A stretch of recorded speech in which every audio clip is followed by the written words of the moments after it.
আসসালামু আলাইকুম। কি অবস্থা সবার? আমি নাইম ইসলাম আবারও হাজির হলাম আপনাদের মাঝে নতুন এক ধামাকা টিউটোরিয়াল নিয়ে। আমি ফিউচার আইটি ইনস্টিটিউটের ডিজিটাল মার্কেটিংয়ের 131 নম্বর ব্যাচের স্টুডেন্ট।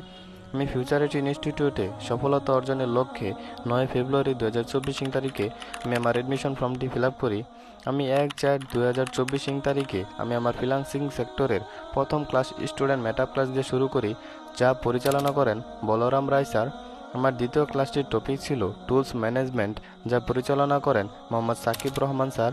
এবং আমার তৃতীয় ক্লাসটির টপিক ছিল এমএস ওয়ার্ড, যা পরিচালনা করেন বাদশা খান স্যার। আমার চতুর্থ ক্লাসটির টপিক ছিল এমএস এক্সেল, যা পরিচালনা করেন মোহাম্মদ রবিন স্যার। আমার পঞ্চম ক্লাসটির টপিক ছিল পাওয়ার পয়েন্ট, যা পরিচালনা করেন কায়সার মাহমুদ তানভীর স্যার। একই সাথে আমার ষষ্ঠ ক্লাসটি পরিচালনা করেন তানভীর রহমান স্যার। ক্লাসটির টপিক ছিল ক্যানভা ডিজাইন। আমার সপ্তম ক্লাসটির টপিক ছিল পোর্টফোলিও ওয়েবসাইট, যা পরিচালনা করেন জ্যোতিরানী ঘোষ ম্যাম। আমার অষ্টম ক্লাসটির টপিক ছিল গুগল ফ্যামিলি, যা পরিচালনা করেন ডোনা দাস ম্যাম। আমার নবম ক্লাসটির টপিক ছিল এসএম অ্যাকাউন্ট ক্রিয়েট, যা পরিচালনা করেন মোহাম্মদ এহসানুল্লাহ স্যার। আমার দশম ক্লাসটির টপিক ছিল কন্টেন্ট রাইটিং, যা পরিচালনা করেন নাসির নিশাদ স্যার।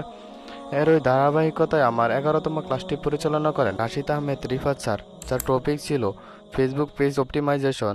এ পর্যন্ত আমার আজকের বিশেষ ক্লাসটি পরিচালনা করিয়েছিলেন রাশিদ আহমেদ রিফাত স্যার, যার টপিক ছিল ভিডিও এডিটিং।